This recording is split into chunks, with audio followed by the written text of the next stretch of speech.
আসসালামু আলাইকুম সবাইকে। আমি শাহরিয়ার আলভি আছি তোমাদের সাথে।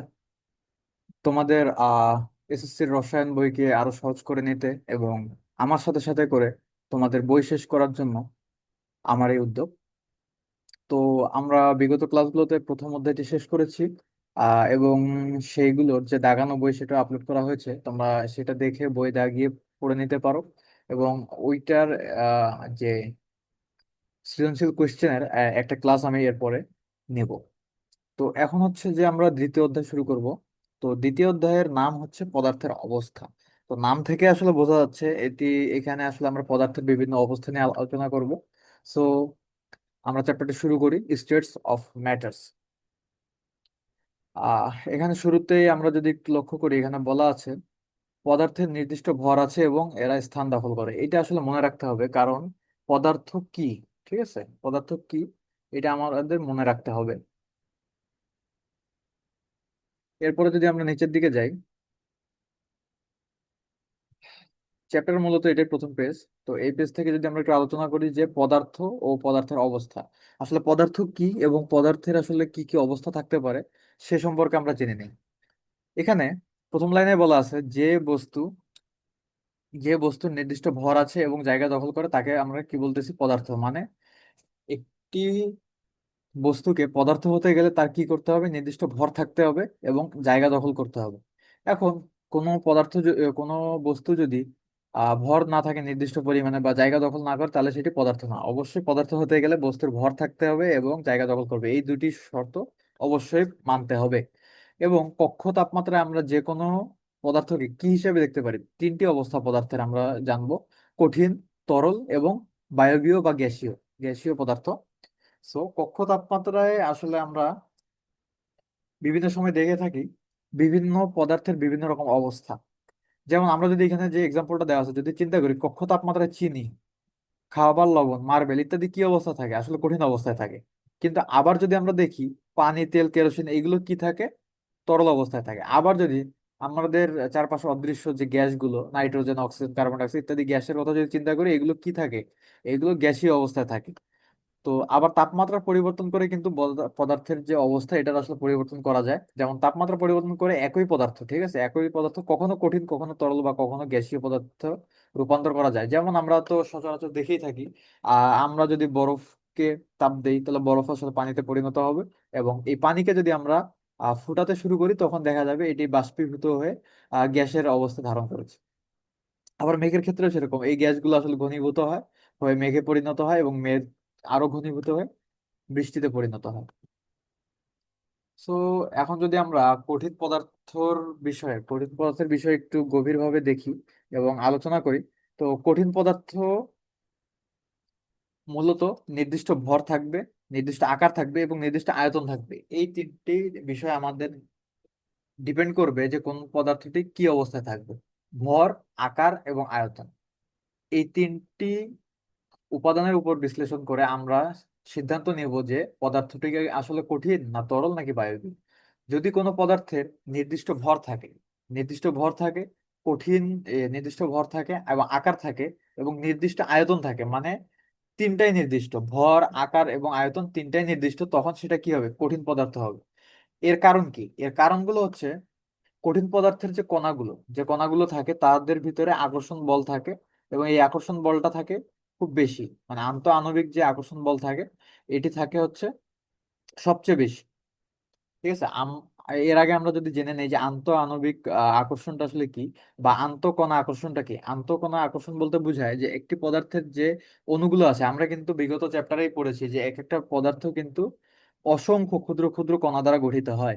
তো আমরা যদি কোনো একটা নির্দিষ্ট পদার্থকে চিন্তা করি, সেই পদার্থের যে কণাগুলো, দুটি কণার ভিতরে যে আকর্ষণ, এই যে এইসব পদার্থের কণাগুলোর মধ্যে যে আকর্ষণ থাকে, তাই হচ্ছে আন্তঃকণা আকর্ষণ বল।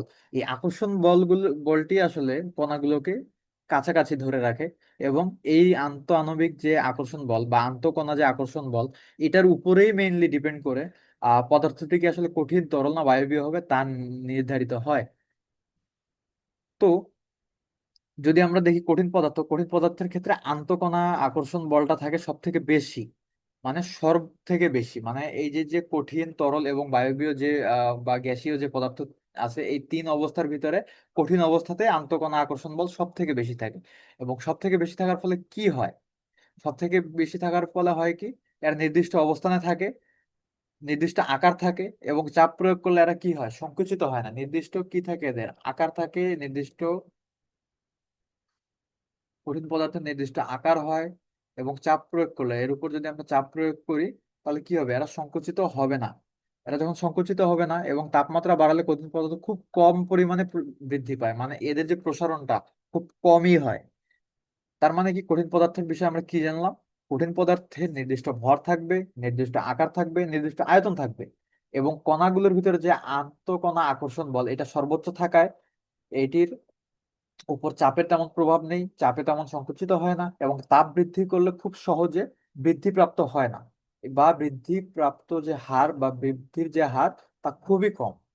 কিন্তু যদি আমরা কঠিন থেকে তরলে যাই, কঠিন থেকে যদি তরলে যাই, এক্ষেত্রে স্লাইটলি কিছুটা ডিফারেন্স আমরা লক্ষ্য করব।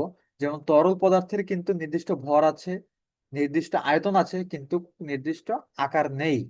মানে এখানে যে আমাদের এই যে তিনটি শর্ত বলেছিলাম, যে তিনটি শর্তের উপর ডিপেন্ড করে পদার্থটি কি আসলে কঠিন হবে না তরল হবে না বায়বীয় হবে, এটা আমরা আসলে সিদ্ধান্ত নিব। তার ভিতরে কি, ভর, আয়তন এবং আকার।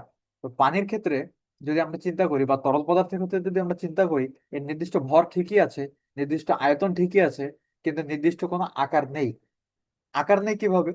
আমরা যদি তরল পদার্থ থেকে যে কোনো পাত্রে শিফট করি, মানে একটি ছোট গ্লাস থেকে শুরু করে বড় একটি বালতিতে যদি আমরা ট্রান্সফার করি, এটা কিন্তু সেই বালতির আকারটাই ধারণ করবে। তার মানে যখন এর নির্দিষ্ট কোনো আকার নেই, একে যে পাত্রে রাখা হয় সে পাত্রেরই আকার ধারণ করে। তার মানে কি, তরল পদার্থের নির্দিষ্ট কোনো আকার থাকবে না, কিন্তু নির্দিষ্ট ভর এবং নির্দিষ্ট আয়তন থাকবে। আর এর ক্ষেত্রে কি হবে, যেহেতু বোঝা যাচ্ছে যে কঠিনের তুলনায় তরল কিছুটা হলেও নমনীয়, তার মানে এর ভিতরে কি হবে? আন্তঃকণা আকর্ষণ বল কঠিনের থেকে অবশ্যই কম থাকতে হবে, কারণ কঠিনের ভিতরে যে আকর্ষণ বলটা আছে তার সমান যদি থাকতো বা তার থেকে বেশি যদি থাকতো, তাহলে এটি তরলটা কিন্তু এরকম নমনীয় হতো না, এটি আসলে কঠিনের মতোই কঠিন হতো, বা এর থেকেও বেশি কঠিনতর হতো। আবার কি হবে, তরল পদার্থে যদি আমরা চাপ প্রয়োগ করি, এর আয়তন কি হয়? হ্রাস পায় না। হ্রাস পায় না কারণ কি, এর আন্তঃআণবিক যে আকর্ষণ বলটা আছে এটা যথেষ্ট পরিমাণে থাকে। যদিও কঠিনের থেকে কম, কিন্তু তা অবশ্যই যথেষ্ট, তার জন্য আয়তন হ্রাস পায় না। এবং যদি তাপ প্রয়োগ করলে কঠিনের চেয়ে একটু বেশি, সামান্য বেশি, কঠিনের থেকে সামান্য বেশি এর আয়তনটা বৃদ্ধি পায়। যেহেতু আমরা প্রথমে বলেছি যে এই কঠিনের তুলনায় আন্তঃকণা আকর্ষণ বল কম, এই কারণে আয়তন হ্রাস না পেলেও কঠিন পদার্থের চেয়ে এর যে তাপ প্রয়োগে আয়তন তা বৃদ্ধি পায়। আর গ্যাসীয় পদার্থের ক্ষেত্রে যদি আমরা দেখি, তিনটি যে আমাদের শর্ত, ভর, আকার এবং আয়তন, তার মধ্যে নির্দিষ্ট ভর ঠিকই আছে, কিন্তু গ্যাসীয় বা বায়বীয় পদার্থের ক্ষেত্রে নির্দিষ্ট কোনো আকার বা আয়তন নেই। কারণ আমরা যদি চিন্তা করি যে অল্প কিছু পরিমাণে গ্যাস যদি আমরা একটি রুমের ভিতরে ছেড়ে দেই, এ কি করবে? পুরো রুমের যে আয়তনটা তার ভিতরে ছড়িয়ে ছড়িয়ে ছড়িয়ে ছিটিয়ে থাকবে, এবং এর কোনো আকারও নেই। আসলে আমরা যে ধরনের পাত্রে রাখবো সে ধরনের পাত্রেই থাকবে, এবং আয়তনও নির্দিষ্ট নয়। এই যে বলা আছে এখানে যে যে কোনো আয়তনের পাত্রে রাখলে গ্যাসীয় পদার্থ সেই পাত্রের পুরো আয়তন দখল করবে। এটা মনে রাখতে হবে, এটা খুবই ইম্পর্টেন্ট একটি বিষয়, যে আমরা কিন্তু গ্যাসের পরিমাণ যতই কম হোক না কেন এবং যত বড় পাত্রে রাখি না কেন, সেটি যেভাবে হোক পুরো পাত্রের আয়তনটাই দখল করবে, মানে পুরো পাত্রের আয়তনটাই হচ্ছে তখন গ্যাসের আয়তন। এবং গ্যাসীয় পদার্থের কণাগুলো কঠিন ও তরলের চেয়ে অনেক বেশি দূরে দূরে অবস্থান করে। এই যে, কারণ আমাদের যদি বড় জায়গা দখল করতে হয়, তাহলে কণাগুলোকে কি করতে হবে? নিজেদের ভিতর থেকে দূরে দূরে যে জায়গাগুলোকে দখল করতে হবে। এবং যখন আমরা বুঝতে পারতেছি যে কণাগুলো দূরে দূরে যেতে পারতেছে, তার মানে কি, আন্তঃকণা আকর্ষণ বল খুবই কম, খুবই কম। যদি এদের ভিতরে আকর্ষণ বল থাকতো, তাহলে এরা কিন্তু খুব সহজে দূরে যেতে পারতো না। আমরা যদি চিন্তা করি যে দুটি বস্তু একে অপরকে আকর্ষণ করে, দুটি বস্তু যদি একে অপরকে আকর্ষণ করে এবং আকর্ষণ বলটা যদি যথেষ্ট হয়, তাহলে কিন্তু তারা সহজে দূরে যেতে পারবে না। এর মানে এদের আকর্ষণ বল কম থাকায় এরা খুব সহজে দূরে যেতে পারে। এবং যদি এদের উপর চাপ প্রয়োগ করি, আমরা চাপ প্রয়োগ করলে এদের আয়তন অনেক কমে যায়। কারণ কি, এদের আসলে মাঝে অনেকটা ফাঁকা স্পেস আছে, কারণ দুটি কণা যদি অনেক দূরে থাকে তাদেরকে চাপ প্রয়োগ করলে তাদের ভিতরে যে ফাঁকা জায়গা, তারা কিন্তু এই ফাঁকা জায়গায় সরে আসতে পারে। কিন্তু আমরা যদি তরলে এবং কঠিনের ক্ষেত্রে দেখি, এদের কিন্তু আন্তঃআণবিক কণার ভিতরে আকর্ষণ বল বেশি, এবং তারা খুব কাছাকাছি থাকে। এজন্য তাদের মাঝে যে ফাঁকা জায়গার পরিমাণ কম, এবং তারা খুব একটু সহজে সংকুচিত হতে পারে না। আবার যদি আমরা তাপ প্রয়োগ করি, এক্ষেত্রে কি হচ্ছে? গ্যাসীয় পদার্থের আয়তন অনেক বেড়ে যাচ্ছে, আয়তন অনেক বেড়ে যাচ্ছে। এই অনেক বেড়ে যাওয়ার কারণ কি? আয়তন অনেক বেড়ে যায় কারণ এদের ভিতরে যে আন্তঃআণবিক আকর্ষণটা খুবই কম। তো যখন দুটি কণার ভিতরে আকর্ষণ কম হবে তখন তারা চাইলে খুব সহজেই একটি কণা থেকে আরেকটি কণা দূরে চলে যেতে পারে। সো গ্যাসীয় পদার্থের আয়তন তাপ প্রয়োগ করলে খুবই দ্রুত বেড়ে যায় এবং অনেক পরিমাণে বেড়ে যায়। এতক্ষণ আমরা দুটি কণার ভিতরে আকর্ষণ বল নিয়ে পড়লাম। তো আকর্ষণ যখন আছে তার মানে, এবং এরা যেহেতু মুভ করে, মানে একটা জায়গা থেকে আরেকটা জায়গায় যেহেতু মুভ করার একটা টেন্ডেন্সি আছে, তার মানে কি এদের ভিতরে অবশ্যই একটা গতি থাকার কথা, কারণ একটি গতি ছাড়া কোনো বস্তুই কিন্তু এক জায়গা থেকে আরেক জায়গায় যেতে পারবে না, নির্দিষ্ট জায়গায় অবস্থান করতে হবে। তার মানে কি, কণার গতিতত্ত্ব বলে একটা টপিক এখানে বলা আছে যে কাইনেটিক থিওরি অফ পার্টিকেলস। তো কণার অবশ্যই গতি আছে। তো আমরা এখানে প্রথমেই যদি বলি যে সকল পদার্থ ক্ষুদ্র ক্ষুদ্র কণা দ্বারা গঠিত, সকল পদার্থ কি করে? ক্ষুদ্র ক্ষুদ্র কণা দ্বারা গঠিত হয়। এবং এই কণাগুলো কি করে থাকে? একে অপরকে আকর্ষণ করে থাকে। এবং এই আকর্ষণকে আমরা বলতেছি আন্তঃকণা আকর্ষণ শক্তি। এটা একরকম আসতে পারে এক নম্বর যে কোয়েশ্চেন গুলো থাকে জ্ঞান, সেখানে আসতে পারে যে আন্তঃকণা আকর্ষণ শক্তি বলতে কি বোঝায়। আন্তঃকণা আকর্ষণ শক্তি কি? কণাগুলো একে অপরকে যে আকর্ষণ করে এটা হচ্ছে আন্তঃকণা আকর্ষণ শক্তি। কণাগুলোর গতিশক্তিও আছে, যেহেতু কণাগুলোর ভিতরে গতিশক্তি অবশ্যই রয়েছে, তা না হলে তারা মুভ করতে পারতো না। আন্তঃকণা আকর্ষণ শক্তি এবং কণাগুলোর গতিশক্তি দিয়ে পদার্থের কঠিন, তরল ও গ্যাসীয় অবস্থা ব্যাখ্যা করার তত্ত্বকে বলা হচ্ছে কণার গতিতত্ত্ব। মানে কণার গতিতত্ত্বে আমরা কি করব, যে এই যে যে আন্তঃআণবিক যে আকর্ষণ শক্তি আছে এবং আকর্ষণ শক্তির উপর ডিপেন্ড করে, আকর্ষণ শক্তির উপর ভিত্তি করে পদার্থের যে তিনটি অবস্থার ভিতরে পরিবর্তন ঘটে বা তিনটি অবস্থার যে ঘটনা ঘটেছে, এইটা যে আমরা ব্যাখ্যা করব, এই ব্যাখ্যা করার যে তত্ত্ব তার নামই হচ্ছে কণার গতিতত্ত্ব। মানে এই যে যে গতির মাধ্যমে যে কণার অবস্থার পরিবর্তন, এটি হচ্ছে কণার গতিতত্ত্ব।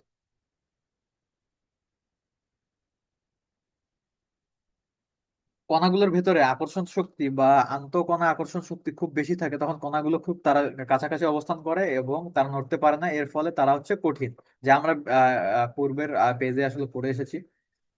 এরপরে আমরা যদি যাই, তাপ দিলে আসলে কণাগুলোর মধ্যে তাপ শক্তি গ্রহণ হয় এবং তারা কাঁপতে থাকে। মানে যখন তাপ আমরা প্রয়োগ করি তখন কণাগুলো আসলে শক্তি অর্জন করে কাঁপাকাঁপি করতে থাকে। আর যখন একটি বস্তু কাঁপাকাঁপি করছে তার মানে কি, তার ছোটাছুটি করতেছে, মানে ছুটে যাওয়ার একটা প্রবণতা তৈরি হচ্ছে। তার মানে কি, তার একটা ভিতরে একটা শক্তির উৎপাদন হচ্ছে, এবং শক্তিটা কি গতি শক্তি, মানে সে যে মুভ করতে চাচ্ছে, এক জায়গা থেকে এক জায়গায় সরে যেতে চাচ্ছে, এটাই হচ্ছে একটা গতি শক্তি।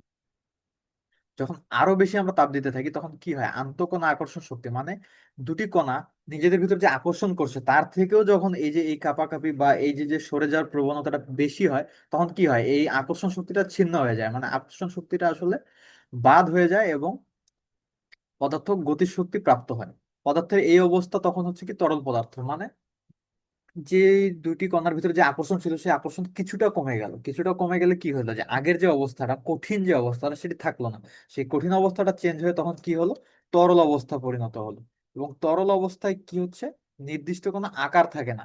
তরল পদার্থ কি করলো, নিজের আকারটি হারালো, কঠিন পদার্থ নিজের আকার হারিয়ে তখন তরলে পরিণত হলো। তখন তার নির্দিষ্ট ভর আছে, আয়তন আছে, কিন্তু আকারটি আর থাকলো না। আবার কি করি আমরা, যদি আরো আরো আরো তাপ অ্যাপ্লাই করতে থাকি তখন কি হবে, তাপ শক্তি যখন থাকবে তখন গতিশক্তি আরো বৃদ্ধি পাবে, আরো বৃদ্ধি পাবে।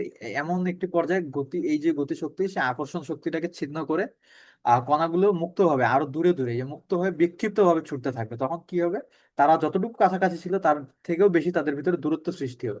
তখন পদার্থটি তরল থাকবে না আসলে, তখন তরল থেকে আসলে গ্যাসীয় অবস্থায় চলে যাবে। এবং গ্যাসীয় অবস্থায় যখন যাবে তখন তার কি, তার নির্দিষ্ট ভর ঠিকই আছে, কিন্তু তার কোনো নির্দিষ্ট আয়তন থাকবে না, নির্দিষ্ট কোনো আকার থাকবে না। এবং যে পাত্রে থাকবে সেই পাত্রের আসলে সম্পূর্ণ আয়তনের ভিতরে তারা ছোটাছুটি করতে পারবে। এবং গতিশক্তি অনেক বেশি হবে। তার মানে কি, গতিশক্তি গ্যাসীয় অবস্থায় সব থেকে বেশি, তরলে আরেকটু কম, কঠিনে আরেকটু কম। গতিশক্তি যত বেশি হবে পদার্থটি তত বেশি মুভ করতে পারবে, তত বেশি তাদের ভিতরে যে আকর্ষণ বলটা, তাদের ভিতরে যে আকর্ষণটা সেটা কম হবে। মানে আকর্ষণ যখন বেশি হবে গতিশক্তি তখন কম হবে, গতিশক্তি যখন বেশি হবে আকর্ষণ তখন কম হবে, কারণ একটি আরেকটির বিপরীত। আহ কণার গতিতত্ত্ব পড়ার পরে এখন আসলে আমরা খুবই ইন্টারেস্টিং একটি টপিক পড়বো, যেটা আসলে পড়তে খুব ভালো লাগবে তোমাদের। এটি হচ্ছে ব্যাপন। ব্যাপন আসলে খুবই সহজ একটি বিষয়। ব্যাপন কি, আমরা আমাদের চারিপাশে প্রতিনিয়ত প্রতি মুহূর্তেই ব্যাপন দেখে থাকি, ঠিক আছে। ব্যাপনটা আসলে কি, প্রথম লাইনে এখানে বলা আছে, কোনো মাধ্যমে কঠিন তরল বা বায়বীয় পদার্থ স্বতঃস্ফূর্ত বা সমানভাবে ছড়িয়ে পড়ার প্রক্রিয়াকে ব্যাপন বলে। এখানে কয়েকটা ওয়ার্ড মনে রাখতে হবে। ব্যাপন কিসে কিসে ঘটে? ব্যাপন কিন্তু কঠিন তরল বায়বীয় তিনটি অবস্থাতেই ঘটে, এবং তা কি হতে হবে? স্বতঃস্ফূর্ত হতে হবে। এটি কি হতে হবে? অবশ্যই স্বতঃস্ফূর্ত একটি প্রক্রিয়া হতে হবে এবং সমানভাবে ছড়িয়ে পড়তে হবে। এখন এমন না যে অল্প পরিমাণে এক জায়গা থেকে আরেক জায়গায় মুভ করলো সেটা ব্যাপন হলো। ব্যাপন হলো কি হতে হলে কি করতে হবে? যে স্বতঃস্ফূর্তভাবে সমানভাবে ছড়িয়ে পড়তে হবে, এবং এটি কি হবে? উচ্চ ঘনত্বের স্থান থেকে নিম্ন ঘনত্বের স্থানের দিকে ছড়িয়ে পড়বে। তো ব্যাপন প্রক্রিয়া মেইনলি কি হয়, যে যদি আমরা কোনো কঠিন পদার্থ বা তরল পদার্থ বা বায়বীয় পদার্থকে দেখি, এদের যদি পাশাপাশি দুটি অবস্থা থাকে, মানে এক জায়গায় যদি উচ্চ ঘনমাত্রা থাকে, এক জায়গায় যদি নিম্ন ঘনমাত্রার জায়গা থাকে, তখন আমরা কি হবে? উচ্চ ঘনমাত্রার স্থান থেকে নিম্ন ঘনমাত্রার স্থানে স্বতঃস্ফূর্ত ভাবে ছড়িয়ে পড়বে। যদি আমরা বাস্তবে চিন্তা করি, যদি আমরা দেখি যে পাশাপাশি দুইটা জায়গা, যদি আমরা চিন্তা করি যে একটি ট্রেনের পাশাপাশি দুইটি প্ল্যাটফর্ম, তো একটা প্ল্যাটফর্মে আমরা দেখতেছি খুব বেশি মাত্রায় ভিড় এবং মানুষ দাঁড়াইছে, আর আরেকটা যে প্ল্যাটফর্ম আছে সেটা মোটামুটি ফাঁকা আছে। তো মানুষের আসলে টেন্ডেন্সি কি হবে? যে আমরা এই বেশি ঘনত্বের জায়গা না দাঁড়িয়ে আসলে আমরা ফাঁকা জায়গাটায় চলে যাই। ফাঁকা জায়গায় যাইতে যাইতে দেখা যাবে যে এখানে দুটি জায়গায় যখন সমান হবে এবং এইটা কিন্তু মানুষ কিন্তু স্বতঃস্ফূর্ত ভাবে গেল, এবং কি করলো তারা? সমান সমান ভাবে। এই আসলে এটা বাস্তব ব্যাপন না, মানে এটা একটা তোমাদেরকে বোঝার জন্য আমি উদাহরণ দিচ্ছি, যে তারা দুটি জায়গা ভাগ হয়ে গেল, উচ্চ ঘনমাত্রা থেকে নিম্ন ঘনমাত্রায় গেল, এই রকম ঘটনা ঘটাটাই হচ্ছে ব্যাপন। কিন্তু সেক্ষেত্রে আসলে মানুষের যে উদাহরণটা দিলাম সেখানে স্বতঃস্ফূর্ত হবে না এবং সমানভাবেও হবে না আসলে। তো সেটা আসলে ব্যাপন না। তো ব্যাপনের ক্ষেত্রে অবশ্যই কঠিন তরল এবং বায়বীয় পদার্থে উচ্চ ঘনমাত্রার স্থান থেকে নিম্ন ঘনমাত্রার স্থানে যেতে হবে এবং স্বতঃস্ফূর্ত ভাবে যেতে হবে, সমানভাবে যেতে হবে। এখানে ছোট ভালো একটা উদাহরণ দেওয়া আছে, যে ঘরে যদি আমরা একটা আসলে সুগন্ধির কোনো শিশির মুখটা খুলে রাখি, তো আসলে একটা সুগন্ধির কৌটার ভিতরে আসলে কি হয়, সেখানে সুগন্ধিটা খুবই ভালো একটা, মানে বেশি ঘনমাত্রা উচ্চ ঘনমাত্রায় থাকে। তো ওটি আসলে স্বতঃস্ফূর্ত ভাবে কি হয়, পুরো ঘরে সুন্দরভাবে ছড়িয়ে পড়ে, পুরো ঘরে, যে এই যে উচ্চ ঘনমাত্রার স্থান থেকে নিম্ন ঘনমাত্রার স্থান, এবং সেটি কি তরল থেকে আসলে বায়বীয়তে স্বতঃস্ফূর্ত ভাবে ছড়িয়ে পড়ছে, এটা আসলে ব্যাপন। তো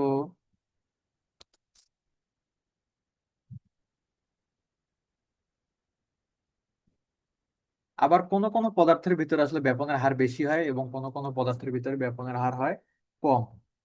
এটার কারণ আমি সামনে তোমাদেরকে ডিফাইন করব। এই যে পদার্থ ছড়িয়ে পড়তে কম সময় লাগলে এবং বেশি বেশি সময় লাগলে ওই পদার্থের ব্যাপন হার কম, মানে যে পদার্থের ভিতরে আসলে এই উচ্চ ঘনমাত্রার স্থান থেকে নিম্ন ঘনমাত্রার স্থানে ছড়িয়ে পড়তে সময় খুব কম লাগে তাদের হচ্ছে ব্যাপনের হার বেশি, আর যাদের সময় খুব বেশি লাগে তাদের ব্যাপনের হার কম। ঠিক আছে। তো আমরা যদি এখানে আমাদের প্র্যাকটিক্যাল বেশ কয়েকটা, এটা আসলে তোমাদের যখন ল্যাবে যাবা, ল্যাবে এই ধরনের এক্সপেরিমেন্ট গুলো করে দেখানো হবে। তো আমরা এখানে মুখে আলোচনা করার মাধ্যমে আসলে শিখে নেই যে আমাদের একটি রাসায়নিক পদার্থ পটাশিয়াম পারম্যাঙ্গানেট, এটি নিয়ে আমরা মেইনলি এই এক্সপেরিমেন্টটি করব। একটা টেস্ট টিউবে যদি আমরা এই যে যে চিত্র দেওয়া আছে, টেস্ট টিউবে যদি আমরা নিচে কিছু পরিমাণ পটাশিয়াম পারম্যাঙ্গানেট নেই, পটাশিয়াম পারম্যাঙ্গানেট নিয়ে KMnO4 নিয়ে যদি আমরা পানি দেই, তো কি হবে আসলে?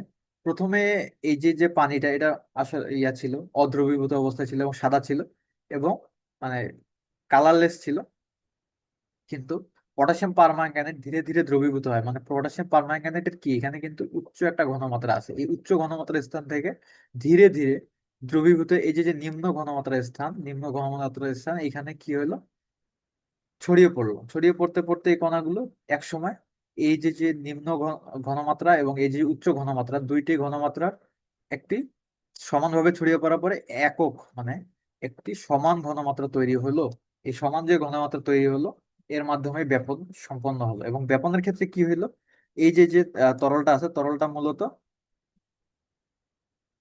এই পানিটা, এখানে যে পানিটা আছে, পানিটা মূলত তরল পদার্থ, এবং এই পটাশিয়াম পারম্যাঙ্গানেট কিন্তু একটা কঠিন পদার্থ, তার মানে কঠিন তরল বায়বীয় সব ক্ষেত্রে ব্যাপন হতে পারে।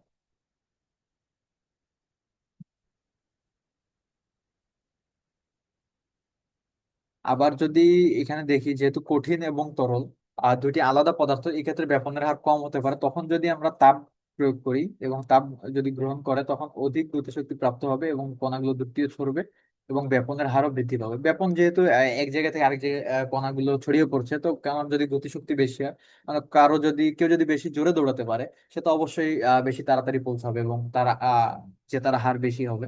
তেমনই এখানে আবার যদি আমরা আরেকটা এক্সাম্পল দেখি, এখানে একটি বিকার নিয়ে যদি আমরা সেখানে পানির ভিতরে দু এক ফোঁটা নীল যদি এখানে প্রয়োগ করি, তো নীল প্রয়োগ করার ক্ষেত্রে কি, নীল কিন্তু একটা তরল পদার্থ এবং পানিটাও কিন্তু একটি তরল পদার্থ। তা দুটি যখন পদার্থ একই রকম, তখন তাদের ভিতরে আসলে ব্যাপনের হারটা বেশি হবে।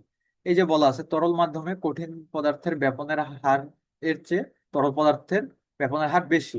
এটা আমাদের একটা এমসিকিউ আসতে পারে যে আসলে তরল পদার্থের ভিতরে কঠিন পদার্থ না আহ তরল পদার্থের ব্যাপনের হার বেশি হবে। তার মানে সেম সেম যে ইয়ে মাধ্যমগুলো আছে তাদের ভিতরে ব্যাপনের হার আসলে বেশি হয়। আর যদি আমরা এখানে তৃতীয় একটি উদাহরণ দেখে থাকি, এখানে হচ্ছে দুই মুখ খোলা যদি একটা কাঁচ নল নিই আমরা, মানে কাচের যে নলগুলো লম্বা লম্বা টিউবলাইট গুলো যে দেখেছি, টিউবলাইটে যদি দুই পাশের মুখ না থাকে, একদম লম্বা একটা কাঁচ নল হয়।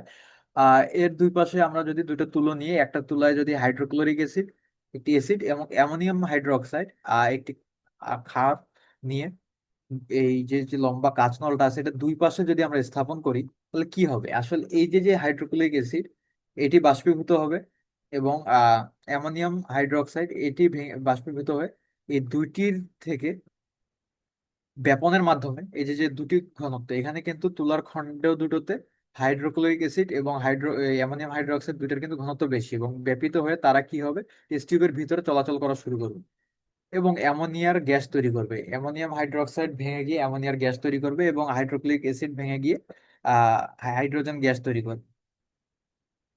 তো এই অ্যামোনিয়া, সরি,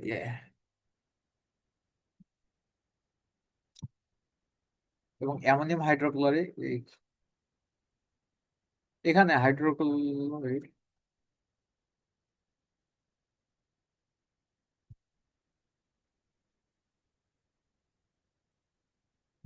সরি, একটু সমস্যা হয়েছিল।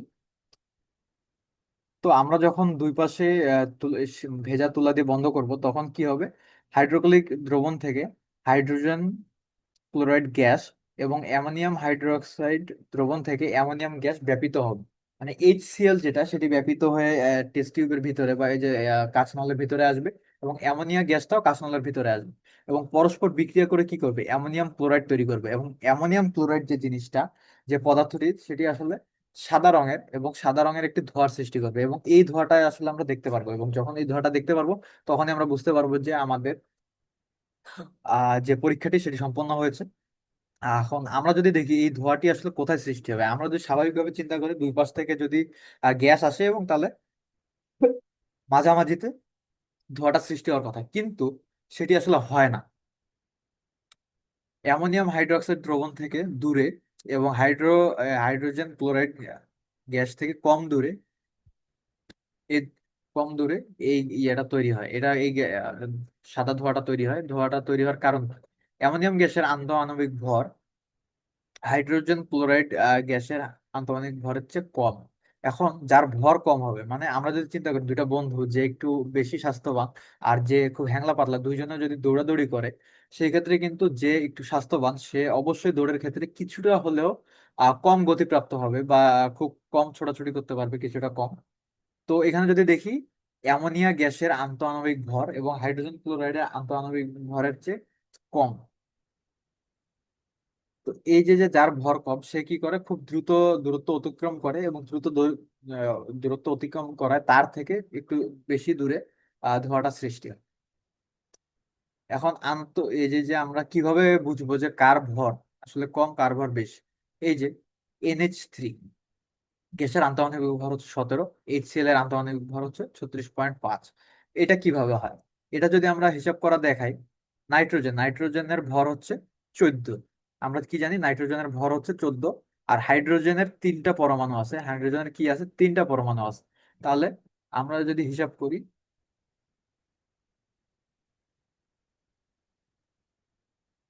আমরা যদি চিন্তা করি নাইট্রোজেনের আছে হচ্ছে 14 ভর, প্লাস হাইড্রোজেনের কি আছে, হাইড্রোজেনের ভর 1 করে 1 ইন্টু, যদি আমরা চিন্তা করি 3টা পরমাণু আছে, তার মানে 14 আর 3 কি হচ্ছে ইকুয়াল টু